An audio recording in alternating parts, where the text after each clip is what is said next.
vamos a dialogar también en este congreso, el magno congreso, el primer congreso internacional de ciencias pedagógicas que se está desarrollando en Guayaquil en estos momentos, con la doctora Rosa Jaime Ojeda. Ella es doctora en pedagogía, doctora en psicología educativa, de nacionalidad cubana, que también participa activamente en este congreso. Doctora, hay una pregunta que tal vez inquiete a muchas personas. ¿Cómo ve usted la participación de la mujer dentro de la educación? Bueno, la mujer en casi todos los países representa la mayor cifra de educadores y es un rasgo distintivo que en los países las mujeres seamos la mayor cantidad en este sector. De todas formas, yo pienso que está dado por el hecho de que tenemos una visión en cuanto a la formación desde nuestros hijos para toda la sociedad. La mujer siempre ha luchado por elevarse desde su profesión, por alcanzar resultados superiores, ha sido sacrificada en el hogar, pero es una persona sacrificada en una profesión que requiere muchas horas de estudio, muchas horas de preparación, muchas horas de meditación para poder comprender las características de nuestros estudiantes, muchas horas de meditación para entender las familias con sus particularidades. Y entonces yo pienso que para nosotros es un orgullo ser mujer y también ser educador, porque en las casas educamos a nuestros hijos, pero en la escuela, aunque no son nuestros hijos, la relación no es de padre a hijo, es de educador a educando, pero también requiere nuestra orientación, nuestro apoyo, nuestra dirección con respecto a la vida, para trazarse proyectos importantes. ¿Y quién no recuerda a lo largo de su vida a un educador que haya marcado en su formación con determinadas huellas positivas? Y generalmente somos las mujeres las que lo marcamos. Así es. Yo les comento por experiencia propia. Me recuerdo de mi época de niño, de una docente de mujer, y nunca me lo puedo olvidar. Incluso el trato, la deferencia especial que tenía con los alumnos, todo esto, ¿no? Pero en otra parte, el sexo masculino, también hay ahora acercamiento, ¿no? Y hay un entendimiento también. Bueno, ambos aportan su parte, ¿no? El otro aporta su parte de temperamento, su parte de ciertas condiciones propias del varón, y la mujer aplica sus sentimientos a la parte pedagógica también, ¿no? Que eso es muy importante, porque en base del sentimiento puede mejor captarse las ideas, las opiniones, las sugerencias, ¿no? Que dé un pedagogo, ¿no? Es que usted me preguntó por la mujer, pero tanto el hombre como la mujer es una personalidad que tiene dos esferas, una motivacional afectiva y una cognitiva instrumental. Por tanto, ambos, tanto el hombre como la mujer, tienen sus sentimientos, sus aspiraciones, sus ideales, sus afectos, y eso se lo transmite a los estudiantes. O sea, yo le respondí la pregunta porque usted me distinguió a la mujer y como mujer me siento distinguida. En Cuba, mi doctora, en Cuba, ¿cómo están en la situación de sexos en cuanto a la educación? ¿Predominio del sexo femenino o predominio del sexo masculino, o equitativamente están ambos? Bueno, yo les decía que en casi todos los países las educadoras son superiores a los educadores. Sin embargo, yo debo reconocer que en mi país hay una política de equidad donde se trata de lograr que en cada una de las representaciones sociales, en cada uno de los sectores de la sociedad, haya mujeres y hombres, e inclusive son aspiraciones desde la Asamblea Nacional del Gobierno. Y se trabaja porque las mujeres tengan cargo de dirección, porque las mujeres realicen estudios de cuarto nivel, para ir dándole a la mujer justamente el valor que en la sociedad debe tener. La mujer siempre estuvo de alguna manera relegada a un segundo plano, y los hombres llevaron por delante, ¿verdad?, una serie de acciones. Sin embargo, una de las cuestiones que hay que destacar en Cuba es el derecho que se le da a la mujer a que tenga el mismo desarrollo profesional que los hombres. Y me parece que esa es una gran conquista que tenemos nosotros, porque tenemos mujeres parlamentarias, tenemos mujeres científicas, tenemos mujeres investigadoras, tenemos mujeres deportistas, y en todos los sectores de la sociedad hay una distinción a este género que me parece muy importante en este siglo XXI. Sobre todo que cuentan con el apoyo gubernamental, ¿no? Sí, cuentan con el apoyo gubernamental, sí, claro.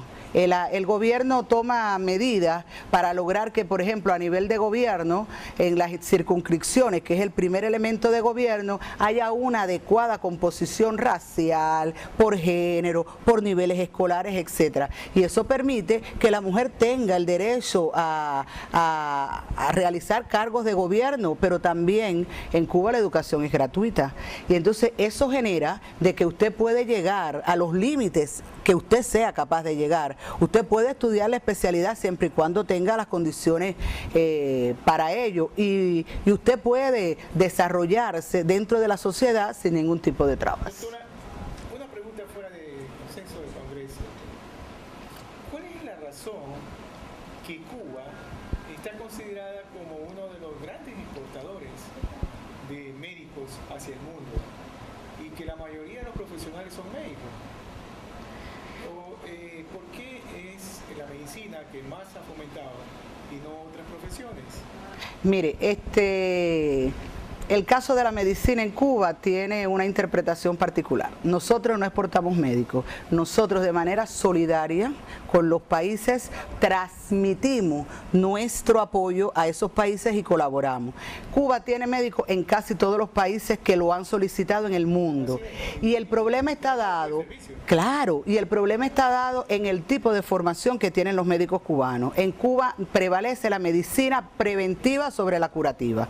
Y entonces nosotros la medicina integral familiar, que fue un proyecto y es un proyecto muy importante, porque a nivel de barrio hay un médico de la familia que tiene un equipo, una enfermera que atiende a una población determinada de sanos y enfermos, y es capaz de atender todo ese proceso de esa familia, inclusive desde el embarazo, la captación del embarazo, toda la atención durante el embarazo, y los pacientes que tienen determinadas enfermedades crónicas no transmisibles, se la visita por el médico, etcétera. Entonces es el prestigio, yo creo, que nos ha permitido trabajar, y sobre todo porque el médico cubano se ha formado en condiciones complejas.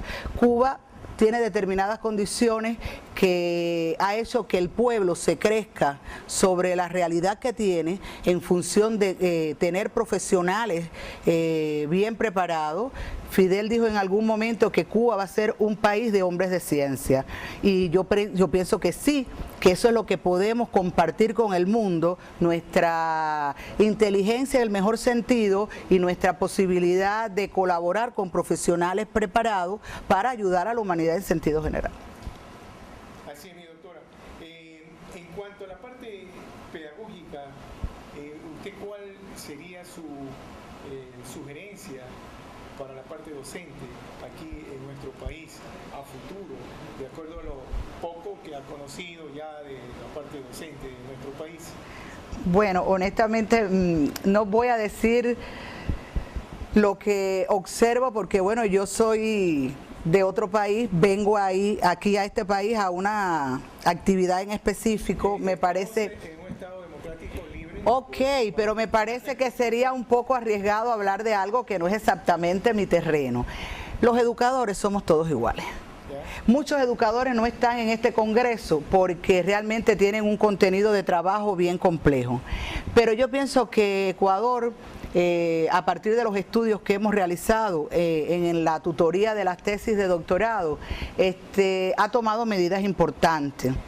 ha logrado una apertura a la entrada a las universidades, ha logrado un bachillerato con otras características que no era el que había hasta este momento, o sea, había un bachillerato diversificado, se está hablando de un bachillerato unificado, donde los estudiantes tengan un nivel de preparación más o menos homogéneo que le permita continuar estudios de posgrado o en cualquier universidad, medidas que se han tomado en la enseñanza media, en la media superior. Y yo pienso que con particularidades de cada país, todo el mundo, todos los educadores, nos sentimos responsabilizados en transformar la obra que estamos realizando. Una obra que es humana, una obra que requiere de infinito amor, una obra que requiere siempre de un apoyo político para poder lograr que llegue a las grandes masas de las poblaciones y para darle el derecho a todo el mundo a la igualdad y al acceso a esa educación que todo el mundo aspira a que sus hijos alcancen. ¿Usted considera, doctora, que un pedagogo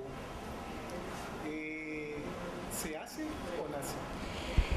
Bueno, en Cuba hubo una experiencia que demostró que se podían hacer pedagogos. Hay personas que nacen con determinadas vocaciones, yo soy un ejemplo. Yo desde niña siempre dije que iba a ser profesora y siempre voy a ser profesora porque me gusta enseñar, me gusta transmitir lo que sé, me entusiasma. Cuando entro al aula me siento transportada, mis alumnos me enseñan muchas cosas que en la vida existen, que es más rica que lo que yo pueda saber y que ellos lo transmiten y me enseñan de música, y me enseñan de baile y me enseñan de artista y me enseñan de tecnología. Entonces yo me siento en un ambiente de aprendizaje mutuo, porque realmente en el aula hay un aprendizaje mutuo.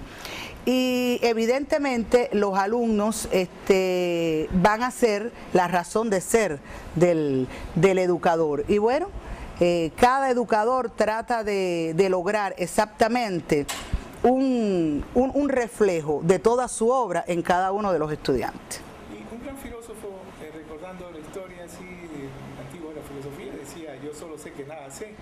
Y en realidad yo, para mi criterio, pienso que el profesor, el pedagogo, cada día aprende más. Claro, claro. Hoy en la conferencia inaugural presentábamos en el curso precongreso, una frase de Einstein donde decía que el conocimiento que tenemos es una gota de agua en un océano, más o menos parafraseándolo. Sí. Y es cierto, nosotros no tenemos tiempo para vivir y conocer toda la grandeza de la obra humana y somos un resultado histórico-social de todo lo que la humanidad ha alcanzado en su desarrollo. Y lo que hacemos es realmente en el aula es transmitirle una síntesis de ese conocimiento, pero lo que tenemos que lograr a partir de la pregunta que usted me hizo es que le llegue realmente bien al estudiante, que le llegue con un carácter instrumental que le pueda servir para la vida, que él sepa que pasó por una escuela, que dejó huellas importantes para ser cada día un mejor hombre. Mi doctora, sus palabras finales de esta entrevista, que ha sido un agrado conversar con usted. Igualmente.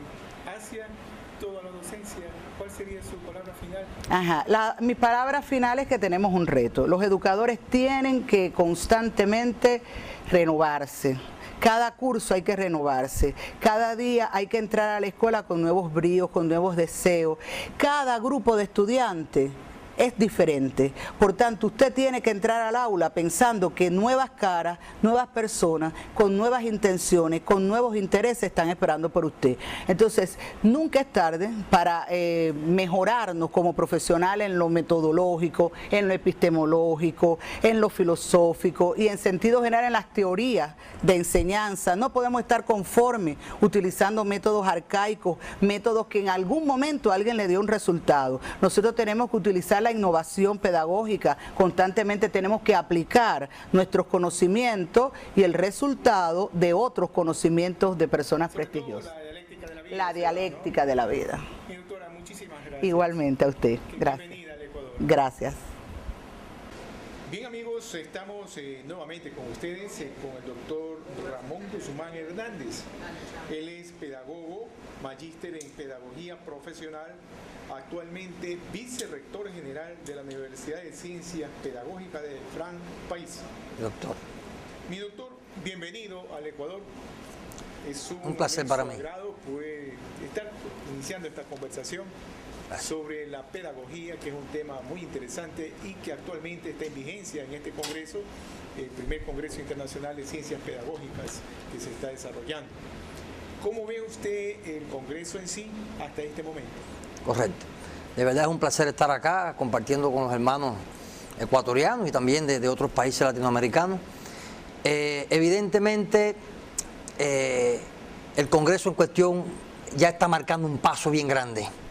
Un paso bien grande en función del desarrollo educacional en Guayaquil, en Ecuador. Hay un ambiente, se respira, se aprecia verdaderamente en la jornada que llevamos durante el día, un ambiente muy favorable, un ambiente de intercambio de conocimiento, de integración latinoamericana, en función de poder reflexionar críticamente sobre nuestra práctica pedagógica y sobre la necesidad de enriquecer esa práctica con la teoría, con los métodos investigativos que nos permitan cada vez más elevar los niveles de profesionalización docente de los profesores, de los maestros. Es decir, en síntesis hay un ambiente muy favorable, de verdad, todo un trabajo cohesionado por parte de los organizadores y bueno, yo diría que hoy no es un día cualquiera, un día más para Guayaquil. Hoy se está produciendo un acontecimiento histórico en Guayaquil. Hoy se está connotando, digamos, un encuentro entre hermanos educadores que apuntan cada vez más a la mejora de la calidad educativa. Y eso es muy saludable, muy bueno, porque va para el mejoramiento, ¿no? Un poco acercándonos a la perfección, que nada es perfecto, pero nos vamos acercando, ¿no? Doctor, una pregunta. Usted como vicerrector de una de las universidades grandes de Cuba, sí, es una universidad que ¿cuántos estudiantes tiene? Tenemos alrededor de 4.000 estudiantes. 4.000 estudiantes. ¿Y cuántas especialidades tienen en esta universidad? Tenemos 21 carreras universitarias. 21 carreras universitarias. Compartidas entre el curso regular diurno y el curso por encuentro. Curso para trabajadores. El curso regular diurno son los estudiantes que están a tiempo completo en la institución. ¿Y quién los solventa ellos? El Estado. El Estado, la educación allá es gratuita. Y los estudiantes universitarios incluso tienen hasta un estipendio que le ofrece la política educacional, el país, es parte de esos esfuerzos. En lo esencial, en materia de inversión en nuestro país, la mayor inversión se dedica a la educación. La educación y la salud pública son conquistas sagradas, conquistas de nuestro pueblo y bueno, hay que seguir adelante en esa dirección buscando cada vez más la calidad de la formación de los profesionales. Y entonces tenemos una cifra importante de estudiantes que se superan, se forman por la vía del curso regular diurno y también tenemos una cifra importante de profesionales que son docentes en ejercicio en las instituciones, en educación básica, en secundaria básica, en el bachillerato, en educación técnica y entonces por la vía del curso por encuentro hacen su titulación. Es decir, están en el puesto de trabajo y reciben sábado, domingo, viernes, sábado, de acuerdo a la planificación que se haga, bueno, esa formación fin de semana es lo esencial. Se llama curso para trabajadores o curso por encuentro. ¿Le da el título a ellos? Igualito, un título licenciado, pero son dos modalidades. Son modalidades de formación. Una un poco más presencial y la otra un poco más semipresencial. En esa dirección. Es regentado por el Estado. Todo eso es rectorado por la política educacional. Qué bueno. En la parte educativa, usted como un docente con mucha experiencia en este campo y que tiene a su cargo muchos estudiantes y conoce bien la parte educativa, ¿cómo ve la educación en Latinoamérica en actuales momentos? Sí, verdaderamente hay un ambiente favorable en cuanto a las reflexiones que se están haciendo. Recientemente yo estuve en un congreso de pedagogía que se hizo en el mes de enero, finales de enero, principios de febrero, en Cuba, y hay todo un ambiente de reflexión, de discusión. Es decir, hoy estamos hablando de un docente latinoamericano y caribeño que está criticando la práctica, está reflexionando sobre la práctica, está, como cariñosamente a veces yo digo, moviendo el pensamiento, buscando alternativas a los problemas pedagógicos, a los problemas de su práctica. Y eso es interesante. Hay todo un esfuerzo para ir mejorando los currículos, para ir mejorando los niveles de profesionalización docente, pero por encima de todo eso hay un ambiente de reflexión, de cuestionamiento de la práctica, de avanzar cada vez más en la ciencia, en el papel que tiene la investigación para mejorar la práctica. Es decir, en ese sentido podemos apreciar que en América Latina en general, en el Caribe, se avanza en esta dirección. Se avanza en esta dirección en la que hay reflexiones, discusiones, hay experiencias muy interesantes y cada vez más, bueno, se debe ir avanzando para respaldar esa práctica con la investigación científica. Ahora con la nueva modalidad de la educación inclusiva, que es algo muy bueno que se ya está poniendo en práctica, es muy ventajoso y favorable para la educación también inclusive, ¿no? Porque ya no hay esa marginación que existía antes entre un discapacitado y el no discapacitado. Hoy ya todos somos iguales, hay equidad en género y todo, y eso es bueno, ¿no? Eso es bueno porque mientras mayor acercamiento haya, significa que las cosas están mejorando, ¿no? Correcto. Doctor, un pequeño comentario rapidito ahí con respecto a ese último elemento que usted dijo interesante de la educación inclusiva. En realidad, oportunidad para todos. Incluso tuve la oportunidad recientemente de ir a una institución acá en el Ecuador y se habló mucho del tema, profesores que incluso están ahorita en el convenio, acá en el evento, reflexionaban sobre la necesidad de mejorar su preparación para atender las necesidades educativas especiales. Es decir, son conscientes de la necesidad de elevar su preparación para poder dirigir científicamente la labor educativa con sus estudiantes y sobre todo con aquellos que tienen necesidades educativas especiales. Y tenemos incluso en diferentes niveles educativos estudiantes con determinadas situaciones que merecen entonces un compromiso, una preparación del profesor para darle una atención diferenciada en función de que sea provechoso también su labor educativa en esa dirección. Aquí tenemos un caso real y práctico del Instituto Tecnológico Bolivariano, el organizador de este evento. Ellos en la educación inclusiva tienen una participación muy activa y científica. Los docentes están preparándose constantemente para poder llevar adelante el trato diario con el discapacitado, y llevar una enseñanza acorde con la realidad en que se vive.